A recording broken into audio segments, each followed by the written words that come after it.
Olá, tudo bem? Hoje eu trago um vídeo muito especial e por dois motivos. O primeiro motivo, que eu tenho um novo convidado, ele já esteve aqui no canal da Osteoporose, é o meu grande amigo e irmão, considero também como um irmão, Dr. Bernardo Stolnick, do Rio de Janeiro, do Hospital Federal de Ipanema, e ele traz um vídeo muito interessante para você que realiza tratamento para osteoporose e que faz uso de medicações de uso contínuo para osteoporose, e ele vai fazer essa relação, quais são os cuidados que você deve ter durante esse processo que a gente está passando na pandemia do Covid-19. Então, não perca esse vídeo, ele é muito esclarecedor e eu espero que vocês gostem bastante. Bernardo, agradeço muito a participação e foi um prazer enorme ter você de novo no canal da Osteoporose. Muito obrigado. Aproveitem o vídeo.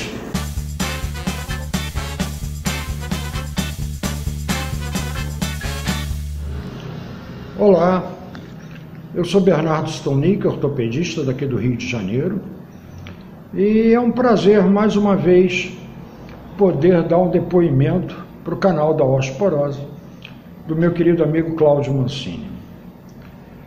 O tema que nós vamos desenvolver hoje é o Covid-19 em relação aos pacientes que fazem tratamento de osteoporose. Nós vivemos num momento muito peculiar, muito especial, que impõe o isolamento e principalmente em relação aos idosos, que é a maior parte dos pacientes de osteoporose. Então, essa é uma época que a gente, com muito critério, deve resolver se vale a pena, por exemplo, o paciente sair de casa para fazer uma consulta, para fazer um tratamento, e em relação ao risco que ele corre quando ele sai de casa. Então eu vou trazer para vocês algumas dúvidas que os pacientes expressam para nós, e o que eu vou falar aqui basicamente são recomendações de instituições internacionais muito importantes, como a International Osteoporose Foundation, a Royal British Academy da Inglaterra e a National Osteoporose Foundation dos Estados Unidos. Então vamos começar dizendo que todos vocês sabem, vocês já assistiram outros vídeos nesse canal, o quanto é importante para evitar fraturas que o tratamento siga de uma forma bem correta em relação a que medicação usar, qual é a dosagem dessa medicação e qual é o prazo dessa medicação. Vocês sabem que tem medicação que se usa uma vez por semana, outra uma vez por mês, outra de 6 em 6 meses, outra uma vez por ano, e muitas vezes o momento dessa medicação está caindo agora, nesse período de isolamento, e aí surgem algumas dúvidas e a gente vai tentar dirimir essas dúvidas. Uma atenção especial deve ser dada aos pacientes com risco elevado de fraturas, pacientes que apresentam resultados de densitometria muito baixos e principalmente aqueles pacientes que já tiveram uma fratura antes, principalmente se essa fratura ter sido da coluna ou do fêmur. Pacientes acima de 65 anos de idade que tiveram outras fraturas, como no punho, no tornozelo, no ombro, também merecem um cuidado todo especial. Por que isso? Porque o paciente que já teve uma fratura, ele tem um risco muito mais elevado de ter outras fraturas do que aquele que nunca teve.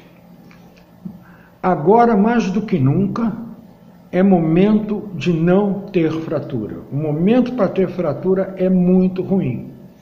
É lógico que não existe um momento bom para ter fratura, mas essa fase agora onde os hospitais estão lotados, o pessoal de apoio, médicos, enfermeiros, estão deslocados para as outras funções, sem contar com o potencial de contaminação do Covid-19 dentro dos hospitais.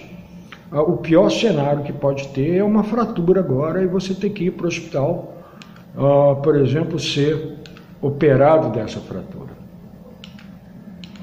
Bom, uma pergunta, antes das perguntas, algumas orientações. Evitar quedas nesse momento é vital, é fundamental. Então procure se assegurar que no seu ambiente doméstico, na sua casa, não tenha obstáculos, que todos os caminhos estejam livres, que não tem tapete escorregadio, que não tem fio de telefone cruzando, nem ver se o neto deixou o skate no caminho. Nesse momento é muito importante. Uma segunda coisa muito importante também é a atividade física. Mesmo que nesse momento você não esteja fisicamente perto do seu professor de ginástica ou do seu fisioterapeuta, faça pelo menos um exercício uma vez por dia, por mais simples que ele seja. Isso é muito importante. É lógico que se você puder fazer mais do que um, faça, mas pelo menos uma atividade física, por mais simples que seja, é muito importante. A suplementação de cálcio e de vitamina D que foi passada pelo seu médico deve permanecer inalterada, deve continuar do mesmo jeito que ele prescreveu. E às vezes, se a sua vitamina D estava muito no limite e se você agora está impedida de pegar sol por conta do isolamento, de repente vale a pena dar um telefonema para o seu médico para ver se ele não precisa aumentar um pouquinho essa dose. Mas em princípio não costuma ser necessário não. Uma outra dúvida é que está na época de fazer a densitometria óssea, que faz todo ano e meio, ou todo 2 anos, dependendo da conduta de cada um, se é para fazer agora. A resposta é que a densitometria pode esperar o período de isolamento terminar e aí faz a densitometria. Não tem a menor urgência em fazer. Uma dúvida muito importante, muito frequente é: algum dos remédios que eu tomo para a osteoporose afeta a minha imunidade, ou seja, me deixaria num risco maior de contrair a Covid-19? E a resposta é não. Nenhuma medicação para osteoporose diminui a resistência. Eu tomo o alendronato uma vez por semana. É para continuar tomando? A resposta é para continuar tomando sim. Da mesma forma, se você faz o risendronato ou ibandronato uma vez por mês, também é para continuar tomando. Uma outra dúvida que surgiu também é que antes da pandemia, o médico tinha receitado para um paciente uma aplicação de ácido zoledrônico, que é uma infusão venosa que se faz uma vez por ano. E a pergunta é se é para fazer agora essa aplicação de ácido zoledrônico. E a resposta é: se for essa a primeira aplicação, é melhor adiar essa aplicação. Não por causa do remédio em si, mas é porque 15% dos pacientes apresentam como efeito colateral na primeira aplicação sintomas de gripe. Não é uma gripe de verdade, mas são sintomas iguaizinhos à gripe: dor no corpo, coriza, prostração e às vezes até uma pontinha de febre. E seguramente nessa época não é conveniente que se tenha esse tipo de sintoma, porque se você tiver esse tipo de sintoma, da ansiedade que pode ser pelo coronavírus, e você não vai saber diferenciar se é coronavírus ou se é o ácido zoledrônico. Então, se você ainda não fez nenhuma aplicação, pode adiar até esse período da pandemia passar. Uma outra dúvida é que esses mesmos pacientes já fizeram, em casos que eles já fizeram 1, 2 ou até 3 aplicações de ácido zoledrônico e chegou a época de fazer essa aplicação anual e perguntam se deve fazer. E essa resposta é a seguinte: esse tipo de medicação, assim como algumas outras da classe dos bisfosfonatos, eles têm uma característica única, que é fazer depósito no osso. Então, mesmo que passe um pouco do período da data anual de se fazer, a medicação continua funcionando e não tem nenhum problema, não afeta em absolutamente nada adiar essa aplicação por uns 3 meses. E, se Deus quiser, depois desses 3 meses já vai ter acabado o período de isolamento, de confinamento, e aí você pode fazer tranquilamente a medicação sem nenhuma perda de qualidade na medicação. Uma outra questão muito importante é pacientes que estão na época de fazer a aplicação subcutânea do denosumab, que é feito de 6 em 6 meses, e o paciente lembrou que o médico orientou que esse tipo de medicação não pode ter atrasos, não pode ter falhas. E a pergunta é: chegou a época da minha aplicação do denosumab, devo fazer ou não? O paciente tem realmente razão quando ele diz que não pode, que não é conveniente atrasar, porque tem uma série de estudos que mostram que se você atrasar muito a aplicação do denosumab, todos aqueles benefícios de ganho de massa óssea que se teve com o denosumab, eles muito rapidamente se perdem. E, além disso, foram publicados alguns casos de fraturas vertebrais. Então, essa preocupação realmente se justifica. Mas, na verdade, você pode atrasar 4 semanas para fazer a sua aplicação. Não é muito conveniente passar dessas 4 semanas. E aí surge uma outra dúvida: se quando der essas 4 semanas ainda continuar o período de isolamento, como é que vai fazer? Aí nós temos algumas alternativas. Uma alternativa que aqui no Rio de Janeiro fizeram para a vacina de H1N1, e eu já fiz algumas aplicações de denosumab em paciente dessa forma, é fazer um drive-thru, é fazer dentro do carro. O paciente está lá dentro do carro de máscara, eu estou lá de máscara, de gorro, de luva, ele bota o braço para fora, em questão de segundos a gente faz a aplicação e libera o paciente. Uma segunda alternativa, caso o paciente não consiga fazer, por exemplo, não tem carro, é que alguém vá em casa aplicar, e aí tem uns cuidados, quer dizer, todo mundo de máscara, quem vai aplicar de máscara, de luva, e é interessante que essa aplicação seja feita fora de casa.